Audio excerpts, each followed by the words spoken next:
Carpathian mountain range spans 209,000 square kilometres in a great arc across Central and Eastern Europe. Cradled beneath its jagged peaks and hidden among trackless miles of forest is perhaps the world's only surviving medieval landscape. Formed at the same time as the Alps, much of this great range straddles the area of modern-day Romania known as Transylvania. It's a place of myth and legend, a land where the distant howl of the wolf still chills the night air, where bears sharpen their claws on towering pines and lynx prowl ghost-like among the sullen crags. Carpathia is truly vast.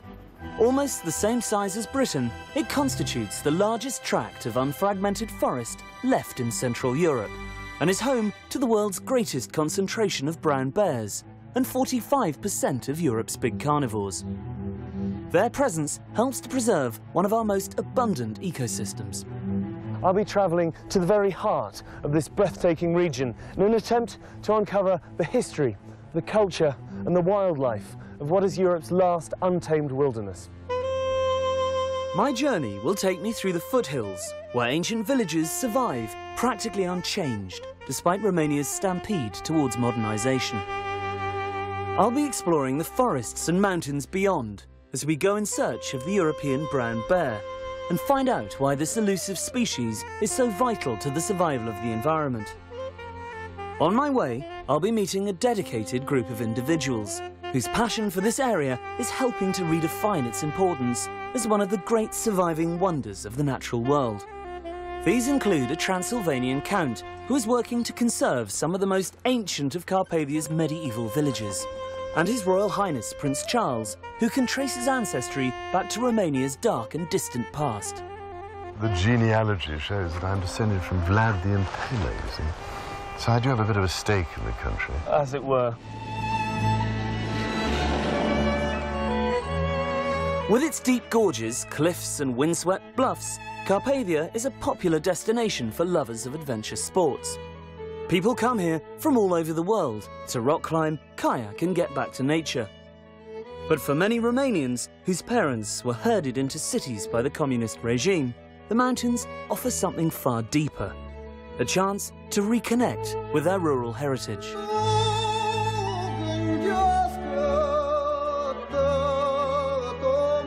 To get a feel for the geography of this unique mountain range, I joined Mihai Constantinescu, leader of the local Alpine Association, his wife Mihaela and their friend Nicoleta Carpinianu for a two-day trek through the Apuseni region. Yeah, finally. Thank you. Yeah, these roads are a bit labyrinthine. You must get used with this. Hi. Nicoleta. Charlie, hi. So where exactly are we going? Today we're going to have around 15 kilometers. Yeah. We'll set the tent tonight, and tomorrow we'll do the rest of the trip. And finally we'll reach the daffodil fields. That is very spectacular, and we have to be there because now they are fully bloomed. At their very best. Yes. You see, that's the traditional way of harvesting the woods. Yeah. They're using horses for that, to carry the woods. Yeah. And this would be This is wood for the firewood, isn't yes, it? yes, For the exactly. oven. Yeah. Will be used for fire. As you head up into the hills, the terrain rapidly grows wilder and the forest closes in around you. This is a world so ancient and unspoilt that our presence feels as ephemeral as the footprints we leave behind us. All my life, I've dreamt about visiting the Transylvanian wilds, but where Bram Stoker describes a sinister and haunted landscape, instead you find yourself in a world more redolent of Tolkien. This is actually the longest cave in Trascou Mountains. It has more than 2 kilometers of caves and galleries. So this great chasm is a system that goes right back through the mountain? Yes, it's going through the mountain. You can actually go and get out on the other side. You can see the place where the water goes in, and it pops up here. This tributary, though, is part of the Ariash river system. Yes, exactly. And the gorge that we're about to walk to is the next door valley, I presume? Yes, it's a parallel valley to this. It's like several hours of walking. Well, lead on. Okay.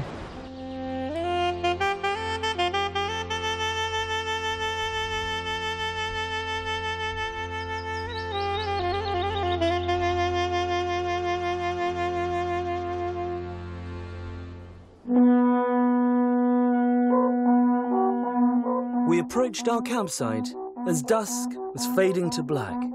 A fire was already lit and a local troupe of travelling minstrels were practising for next week's big daffodil festival at nearby Negrilliasa. This is a traditional pursuit for Romanians at weekends in this area. They come camping. It's one of the big things you do here. That's right. I think we're very lucky. We got such beautiful countryside here, and most people appreciate that, so they come here weekends, also summer holidays. They usually get a tent and their backpacks, and they go in the middle of the mountain. So you have to carry everything with you, including your musical instruments.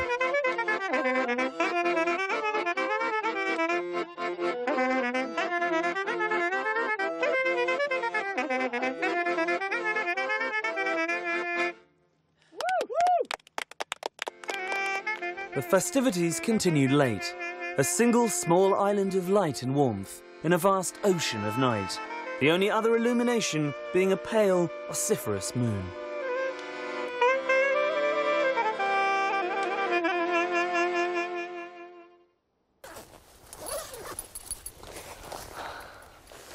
Check the coast is clear for bears. Oh. Morning in the mountains. I haven't seen it yet. This is my first view of it properly because we arrived in the middle of the night. It's paradise. These high alpine meadows, the smell of the juniper bushes, the light.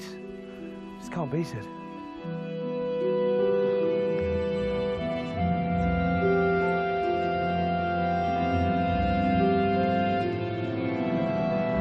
After a long morning's walk, we reached the wild daffodil pastures of the Apasan Hills. And although the festival was due to be held the following week, the ground was already a carpet of white. Well, I'm so glad we've finally made it. It's taken us, Yes. what, 2 days, 50k, thereabouts. But here we are finally. Yeah, nice place to come to. What an amazing place to Yes. come to. It's truly wonderful. Thank you so much. My pleasure, Being my anytime. guide. I think we should sit down and just take it all in. Enjoy the view.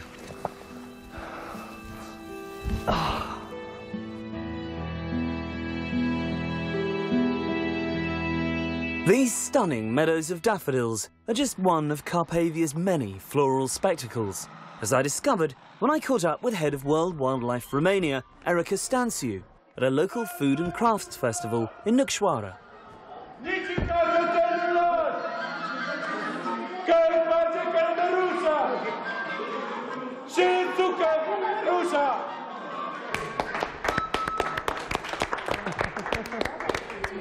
Erica, hi. Hi, thank you. Nice to see you. What a wonderful spectacle. Is this a regular occasion? Well, it's becoming regular. It is an old tradition that stopped during the communist times, and now it is being renewed. And the local people, including children, are very, very happy to do this. Absolutely. And very proud. And these are all the local crafts, are they? Yes, these are all local people coming together to have fun and do some work as well. So this is a traditional social event, if you like, a social It's a social club. Exactly. Why are the Carpathians so important, so unique? Well, because we still have large areas of wilderness, which means very well balanced ecosystems with the whole array of habitats and species that were naturally here and still naturally are here, with the natural processes still happening. Because this is really unchanged from the way it was 1,000 years ago. Yes, there are large areas, large core areas I would call them, which are still in their natural form. These large wilderness areas are linked with corridors, and this means that animals have space And they to can move freely. They can move freely. Why is that so important? It's vital. It is vital, especially for some of the species like the large carnivores that need large spaces to survive. Presumably you get inbreeding. Otherwise there will be inbreeding, otherwise the whole population will be disappearing, if you like, Right. because they need space to live. These are large animals that need large areas to feed on, and it's crucial for them to have these corridors between the wilderness areas. You have a lot of cuckoos around here. Yes, and many other species of birds. We have many wonderful species of flora, fields of wild daffodils and wild orchids and many, many other species which are very different from one season to the other. In May now and in June, up in the alpine areas, you can see wonderful gardens of wildflowers. Inhospitable though the Carpathians often are, people have been living here for millennia, and the mountains around Alasdair de Munte conceal something extraordinary. What you see today is estimated to be less than 10% of an ancient city that lies tangled and buried beneath the roots of the forest. The ruins of Samisejatusa, capital of the Dacians, have been described as the Machu Picchu of Europe, although they predate the Incas by nearly 1,000 years. Around 200 AD, it was the cultural, religious and military heart of a civilization that stretched from Slovakia all the way to the Black Sea. But this is an area that's proved almost impossible to conquer for any length of time. The Romans were forced to pull out due to the high cost of policing such wild terrain. Then came the Huns, the Avars, the Slavs and the Bulgars, the Magyars, and most enduring of all, the Saxons. Travelling northeast towards Brasov and the foothills, you reach a region where the German language is still widely spoken, and many of the people are descended from immigrants who came here in the 12th century. Or at least that was the case up until the early 1990s.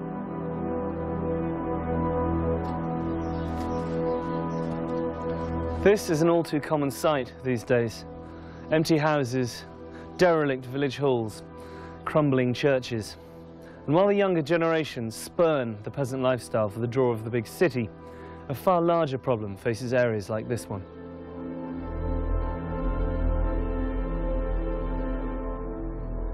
Following the revolution and the fall of Ceausescu, the German government gave its Saxon cousins the opportunity to return to their homeland.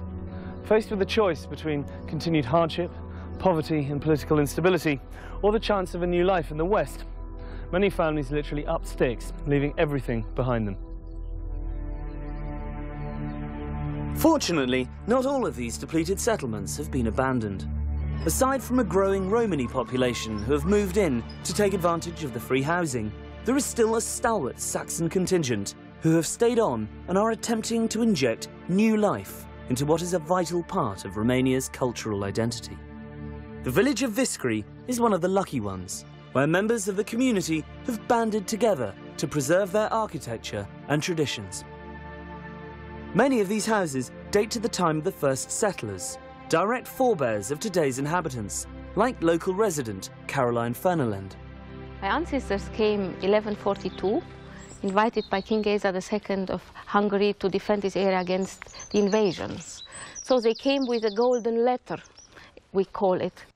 And this is why they built 240 villages in Transylvania, and every village has a fortified church. All the time somebody was watching from the tower to see if it is dangerous, and then they would ring immediately the bells, and everybody Piles into the church. very quick. Locks very the door quick. behind them, yeah. Of course. This is Alba Iglesia. In 1400 it was first mentioned, and from this is coming the name of the village. Deutsch-Weißkirch, Saas-Ferechhazo, and Viscri in Romanian. Nice. White church in German. White church in German. Marvellous door.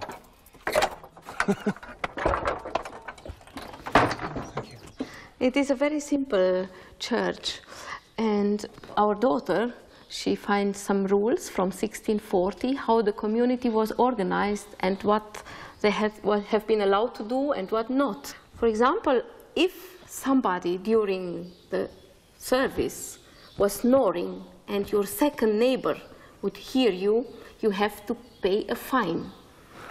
So it's okay if you fall asleep, but you must do so very quietly. Very quietly, yes. And presumably there was a pecking order in terms of where people sat in the church. Yes, this we are respecting also today, even if we are 8, 9 people. For example, the young ladies, they sit in the back, and when you get older, you move more in the front. After 80-year-old, you have to sit here close to the angel of death. This is the last station alive. It is preparing you For the afterlife. for the afterlife. How extraordinary. That shows a very healthy business-like attitude to mortality, really. Look at this. It is unbelievable. It's just so big, you can see, I mean, all the tiles on the beams, all the way up the structure inside the tower. I mean, I felt like I was gazing down Noah's Ark, you know, as you saw the roof of the church. The amount of work that must be required to maintain a building like this.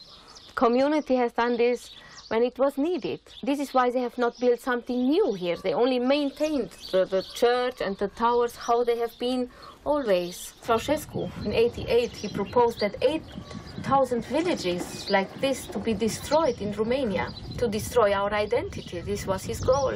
And now Viscri and other villages are listed, recognized by World Heritage, UNESCO. It's so lucky he was deposed in the nick of time, I think. When I'm here, I feel that I'm the richest person from this world. And if you are here in the evenings and hear these birds and insects singing, I really think it is wonderful. And all stress from the day is gone. Disappears. Yes, I think gazing out from this balcony has to be qualified as a form of meditation, really. It is, and I'm very grateful that I'm allowed to live here and now in this democracy. While the 21st century is starting to make its presence felt here, for the Saxon contingent, daily life is still remarkably unchanged. With the influx of tourism and the opening of several guest houses embracing both the traditional and the more modern, greater effort is being made to preserve the old ways. Everyone in the community has their role, whether it's the daily grind of making flour and baking bread for the village in stone ovens, or looking after the livestock. When you live this close to the Carpathians, one of the more full-time jobs is tending the sheep. Accompanied by their packs of ferocious Heinz 57 guard dogs, these shepherds have to spend nights sleeping out on the hills to protect their flocks from the constant threat of large carnivores.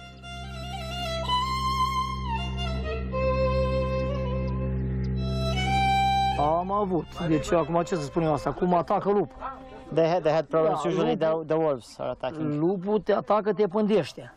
Șade drept o grămadă cu mărăcini undeva, vine, te vede că ai trecut încolo și s-a sărit pe oaie. Does he ever get scared? Because presumably if he catches a wolf attacking a sheep, he's got to go out there and try and bash it over the head with his shepherd's crook. Nu mi-e teamă, dar el e fioros. În momentul când în momentul dacă l-a pus de-l vezi tu înainte și nu te vede el, e bine. Dacă te vede el și l-ai văzut tu, răgușești. Nu mai poți răi, gata. Would he rather there were no wolves, or is 1 or 2 sheep a year an acceptable loss to have large carnivores living in Romania? Deci să nu ai pierdere, pagubă. Dar să fie urși lupi. Poți să fie urși lupi, dar să nu ai pagubă. Every day, Stelaka and his colleagues drive their flock for miles across the open pasture. And most exhausting of all, as I found out, they also need to milk each sheep by hand, twice.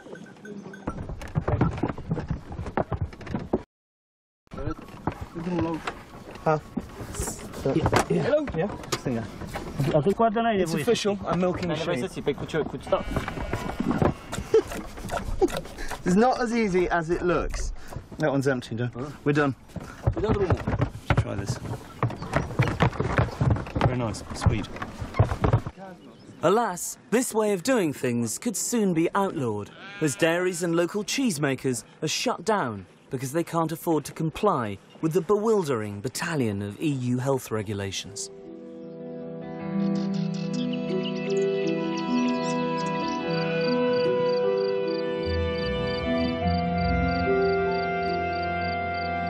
One organisation that is striving to prevent this from happening is ADEPT, a charity that maintains local methods of farming and living off the land are essential for the survival of a rich and varied ecosystem. I caught up with British-based founder Nat Page.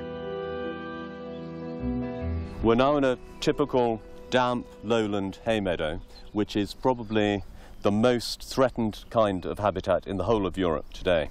They existed around villages in Western Europe and Eastern Europe, and really they've only survived in Eastern Europe. Here, just in this square metre where we're standing, in the beginning of June, there will be 60 different flower species in every square metre. The diversity of the flowers is just absolutely unbelievable. And that's because this has never been fertilised and has never been sprayed. And this kind of landscape is of fantastic European importance. You say it's under threat. In what way? There are two reasons. One is the need for farmers to make money. So unless they can get value for the goods they produce under these conditions, they'll be forced to intensify. And the other is abandonment, that if this land is left uncultivated, it will degenerate into a low-value scrub, which doesn't have nearly the diversity. And we're not talking just about flowers here. There are between 100 and 200 species of butterfly that have survived because of the lack of spray. And so we're trying to protect the biodiversity. The biodiversity depends on the people and the management by the people, so we're also trying to protect these small-scale farming communities. But the other most important long-term way of promoting survival is helping them get a proper price for the goods they produce, bringing innovative marketing means to support traditional production methods. In many ways it seems that these smallhold farmers are custodians of the landscape because their continued survival ensures the survival of this ecosystem. Yes, let's hope we can keep as much of it as we can. Who knows, in 10 years' time, this will not be the same. Well, it will be here in 10 years' time if everyone comes to look at it and experience it and enjoy it. Yes, look at it, enjoy it, and support the local economic system. And the system will continue. Perhaps the best way to explore these gently undulating fringes of Carpathia is by mountain bike. A set of trails has been built through the surrounding woods and hills, linking Viskri to its neighbouring villages. And whilst there's nothing too challenging, it's a great way to see the countryside.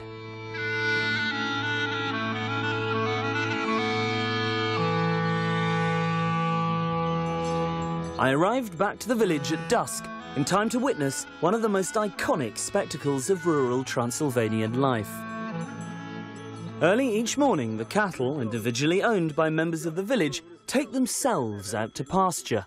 In the evening, they unerringly manage to find their way back again. For anybody who thinks cows aren't intelligent, have a look at this. They know exactly where they're going. They don't need to be told. They just peel off into their respective homes.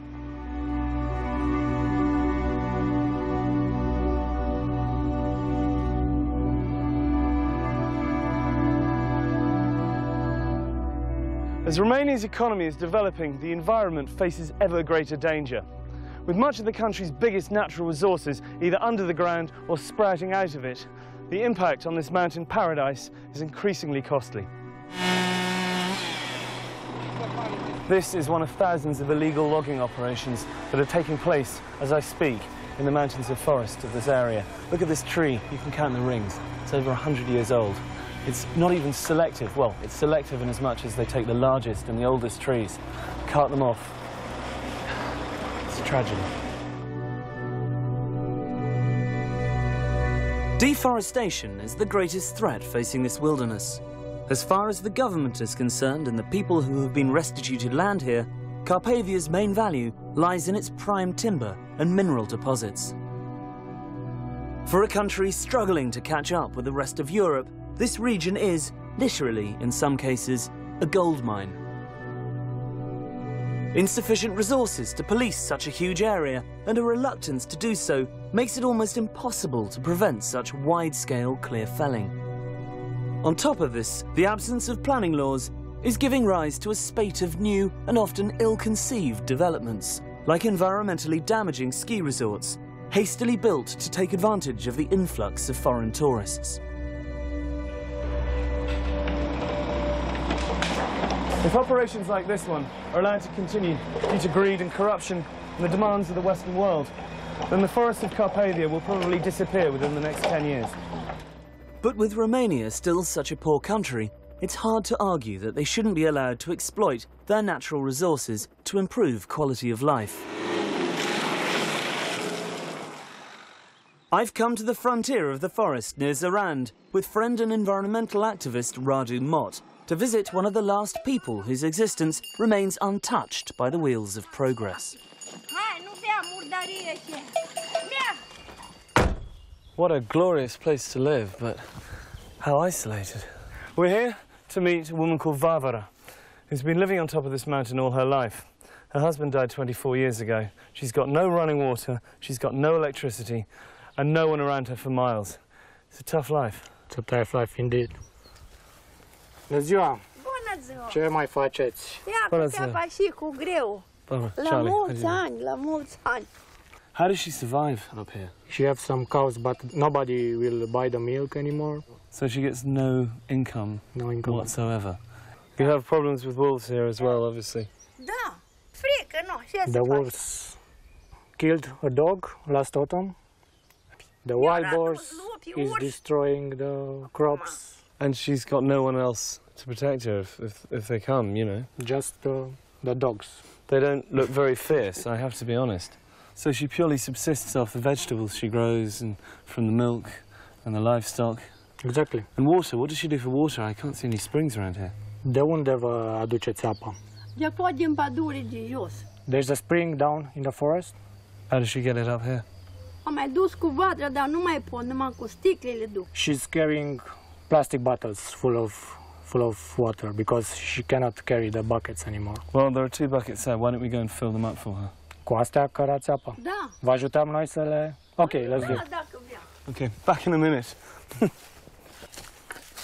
I'm not surprised she's scared of coming down to get water in the woods when she's had a dog being killed outside her very door, you know. The wolves attacking one of her dogs while she was probably in the house.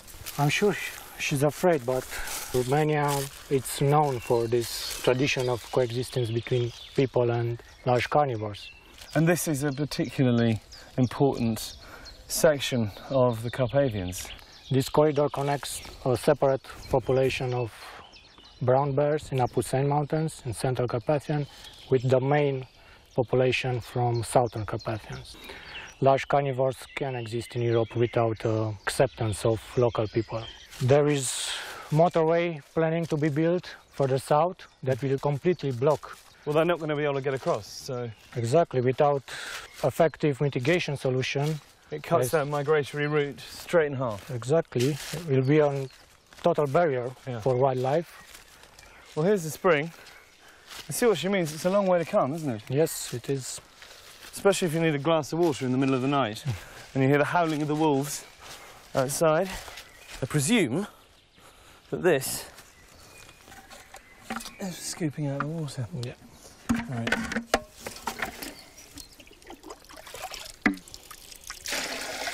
Can't believe she has to do this every day, and she doesn't even use these buckets. These little bottles don't last very long, so it must be constant coming back and forth. Exactly. But it's the only way for her to get water. I think we should try and raise some money, get her a generator and a water pump and a hose sorted out. Exactly. Oh, yeah. V-am adus apa. Vă mulțumim frumos. Cu plăcere, numai. Trăiți la mulți ani. Sănătate, numai bine. De Domnul. Hope that'll keep her going for a while.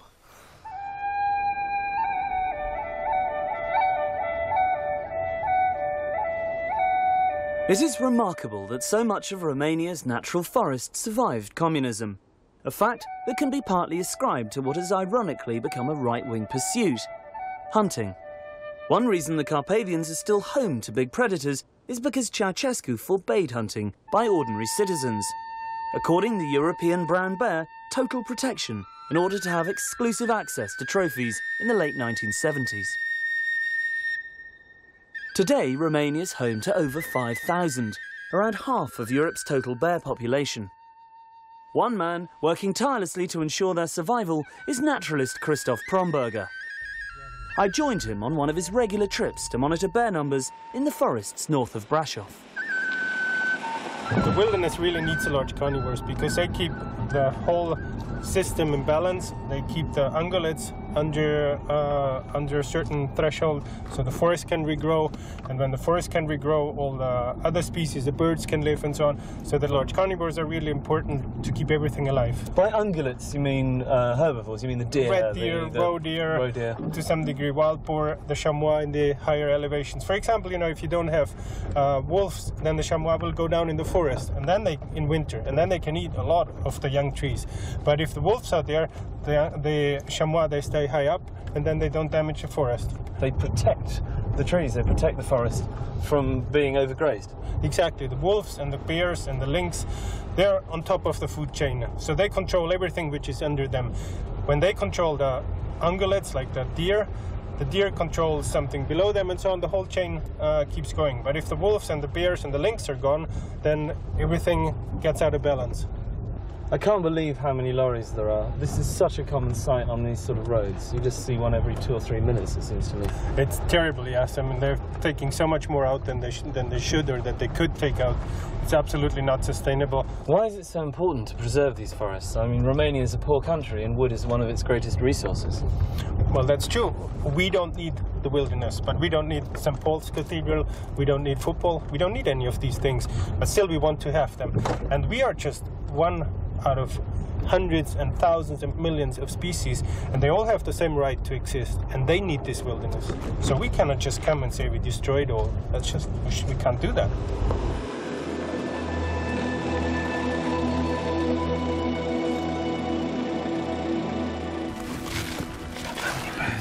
In this area, there's about 25 bears that are coming more or less regularly to the side.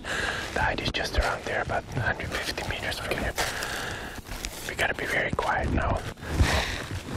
They're the same family as the American grizzly, aren't they? Yes, they're actually the same species. They're just a different subspecies. Okay. Yeah. We might look out, there might be already tracks. Yeah, there'll be fine tracks on the ground. They don't really attack people very often. No, don't worry, don't worry. No, I don't. I'm with you, I protect you.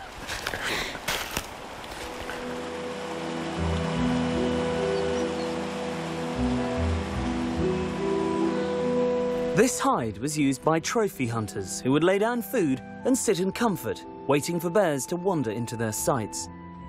An iron frame was employed to measure the size of prospective targets.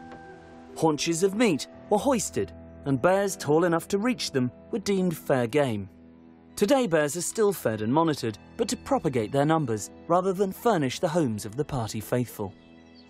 Oh yeah, this black one, that's a 5-year-old female. She's not coming very often, but I've seen her here before. It's amazing, just to see bears so close. It's absolutely amazing. Yeah. What is it? It's not even 30 meters, isn't it? I know. They probably smell us, so they know that there's somebody here. But if we're quiet and if we don't do any fast movements, they will tolerate us here. Okay. Is that meat down the far end there? Because it looks like she's sniffing around there. Yes, that is the leftovers from the slaughterhouse. They came word and brought about a week ago a truck full of that stuff here. Okay. Mainly sheep guts and the sheep heads. Do they prefer that to the muesli? Or? Well, of course, the meat is very protein-rich, so they prefer meat, but it starts to get a bit smelly, so I think pretty soon they won't. I can smell a bit of it. I think pretty soon they won't touch it anymore. The cubs? Yeah, oh yeah, that's a mother with 3 cubs of the year. They were born in January. Oh, look at that. The first time this year that they come out here. Yes, they've never been here before. No, she was very careful with them so far. So that's the first time that they're here. Wow, so this really is a special occasion. Fantastic. Well, how big are they? 15 kilos now. Tiny. Yeah, that's so cute. They're the heavy ones. Look at that. See how it's hanging off. It's trying to hang on. I imagine you never get bored of this. No. You can sit you come here almost every day, don't you? You can sit here every evening. There's every evening something else happening. I can watch this forever. Yeah. Really good. As well as his environmental work, Christoph and his wife Barbara run an eco-lodge, which offers guided excursions to the bear hide, as well as kayaking trips. Their riding school, Equus Silvana, lays on equestrian breaks, where guests can spend days galloping through fenceless wilderness.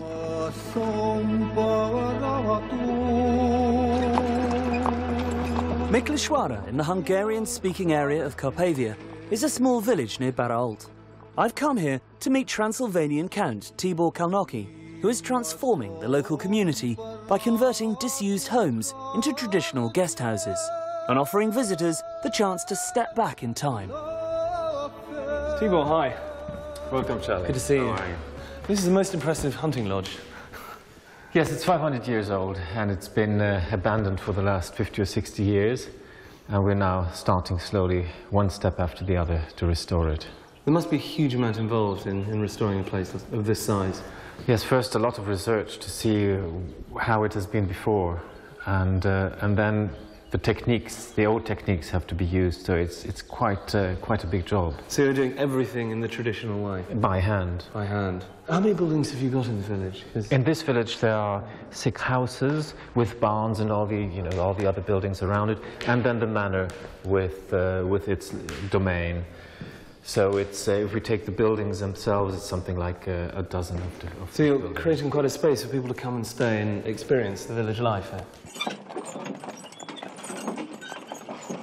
I know this is just open pasture, but it does feel like we're in some great park. Yes, these wonderful trees, which are hundreds of years old, have been giving shade to the cattle, and that's why they're here. They're here, and they're mostly oak, it seems to me. Mostly oak, and some of them are over 500 years old. Tell me the history of your village. I mean, your family have been associated with this area for nearly 1,000 years, haven't they? Well, the village itself is the oldest of the whole region, of the Sekla land, as we call our region, which is populated by the Seklas. And it's going to have its 800th anniversary this year. The family is slightly younger. They came only 40 years later, so it's something like 760 years now. A relative newcomer. Yes, absolutely. And you were living in exile for quite some time during Ceausescu's reign. Yes. You then got the go-ahead to come back. Exactly. How was So that? I was raised mainly in France because my grandfather had already to leave just before the Second World War, actually, as an anti-fascist. Poor man, he was anti-fascist and anti-communist and was born in 1900, so he had a difficult life. He was ahead of his time. Yes. I came back in the 90s and started to sue the state for illegal expropriation, and I won some of the cases, but we don't have enough land to make a living from. So we decided to live from tourism, because it's the ideal way also to support the villages themselves. For example, in our guest houses we employ more people than we have beds, and we're very popular within the village, because the way we employ people allows them to keep their farms. If they would go to the city, they would have to give up their farms and their way of living. Exactly. So this is just the right way for them to earn an extra living, but to keep their own lifestyle. And not compromise that. Exactly. Do you think that this wonderful way of life, do you think it's doomed? Is it inevitable that it will die out? I hope not. You know, I've seen in America and already in England also reenactments of, you know, in open-air museums. People get dressed and then reenact ways of life they think it might have been 100 years earlier. Well, here this is not necessary yet, because it's still happening. But it is so important to keep it going, because once we lose it, it'll be lost. Gone forever. Gone forever. The next morning, Tibor and I took a trip to the even more remote village of Zalampatag, where he's been working closely with His Royal Highness the Prince of Wales to restore several properties as examples of how rural tourism can benefit local communities without impacting on the environment. One thing about Romania that I always find surprising is you drive down these roads in the middle of nowhere and you come to these little pockets of civilization. And then you have something like this. And you have something like this at the end of it. Have a look at the main house. We have 3 rooms here. It's been quite some painstaking work restoring all this furniture. And your carpenters did the veneers and did all of this? Yes, and the polishing and the upholstery and everything. And even these electrical fittings had to be restored. And the paintings? Paintings, most of the paintings have been hand-picked by HRH. I love this. This is a carpet, presumably. Yes, these are Turkish and Caucasian antique carpets. Once they are too old to be kept on the floor, we put them on the walls. Well, it lends a warmth to the room. Absolutely. Which I imagine you need in the middle of winter, because it gets quite cold here, doesn't it? Exactly, you got it right, yes. I've seen this colour on certain buildings in parts of Spain. Is this a traditional lime wash here? Yes, here it's called Transylvanian blue, and it's a characteristic here for serfs' houses, for stables, for houses that are not dwelling houses. So this is the old stable building, which we converted a bit to a more comfortable place. Yeah, just a bit. Well, it's a fabulous place to come and hide away. What's the inscription there? I got the Wales bit. Yes, it's a tradition to document the dates of building and renovation in houses in the main beams. So this one reads, this house has been renovated by Count Tibor Karnocki in 2009 for the Prince of Wales. It's so satisfying watching craftsmen at work. It's immaculate when they put the tiles in. Yes, I wonder how they get it right. It's not so obvious, actually. No, it is like doing a jigsaw puzzle, really, Yeah. I think. Tell me, Tibor, why did the Prince of Wales fall in love with this particular place? I mean, I can see it's very beautiful, but why here? I suppose it is because it's a place where the local population still lives in total harmony with the environment, with nature. And it is not complete and total wilderness like up in the mountains. It is actually handmade, but it is the perfect cohabitation of man with nature. It's easy to forget in such comfortable surroundings that the forest is still only a few feet away from the back door. A fact I was reminded of when I took a quick stroll in the adjacent hills. Walking up through fields of orchids along the edge of the tree line, you are completely immersed in the natural world. I never dreamt that I would actually see bears in the wild outside of Bearhide, but here was a sight I'd been hoping for all along. Proof that man has yet to ruin this pristine and innocent landscape. This is incredible. I can't believe my luck. Look. This is why the Carpathian forests, mountains and villages need to be preserved in all their untamed glory. Not just for the benefit of future generations, but to ensure the survival of Europe's most endangered carnivores.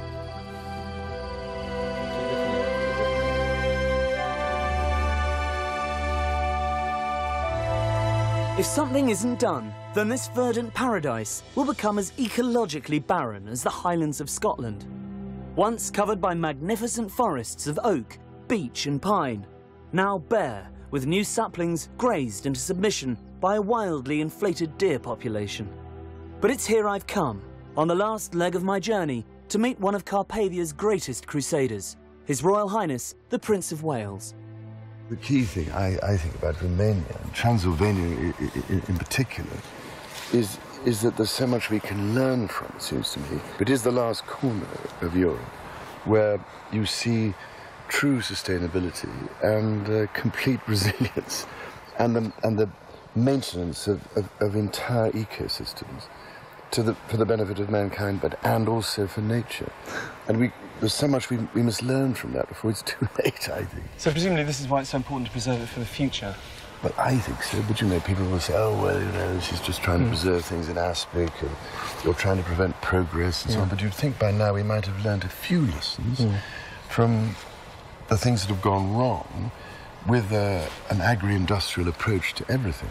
Because the great thing, it seems to me, about Transylvania is the combination of natural ecosystems, the forests and the agricultural areas, together with the human cultural systems. And it's this extraordinarily unique, integrated relationship which is of such huge importance. Once you pull it all apart, you're left with something which can just be exploited without being treated in a sustainable way, if you see what I mean. Because if you cut down great swathes of the Carpathian natural forest, you're actually destroying one of nature's great services to the rest of mankind in terms of carbon sequestration. Given the fact that the rise of industry and agriculture has led to the almost total destruction of the Great Forest of Caledon here in Scotland, do you think that there's a way of stopping the same thing from happening in Romania? Well, we should be clever enough, wouldn't you think, by now, and wise enough to realize that some possible lessons to be learned in avoiding that from happening. But otherwise, if we just go on the same way, you end up with destruction occurring, and then people later on saying, hang on a minute, you've got to try and put this back. What is the point of running into a proverbial brick wall, this time of such a painful sort, that by the time we realize that we have to redesign our food systems and put nature back at the heart of the whole process in order to provide us with what we take for granted, how are we going to be able to put it back? Yeah. So I think Transylvania is an absolutely key issue that has to be addressed. What do you love the most about Romania? It's the timelessness of it, which is so remarkable. And almost out of some of those stories one used to read as a child, it's quite remarkable. People are yearning for that sense of belonging and identity and meaning. And we have to rediscover some of these aspects of the way we produce food and live with and maintain and give back to nature if we are to make sure this whole system continues. And that's why human cultural systems matter, because they're intimately linked to that aspect of nature. It's in us, but we've somehow denied it and thrown it away and said it doesn't matter, it doesn't exist, it's irrelevant. It isn't irrelevant. Nourishes the soul and the heart, absolutely. That's what Romania does for you.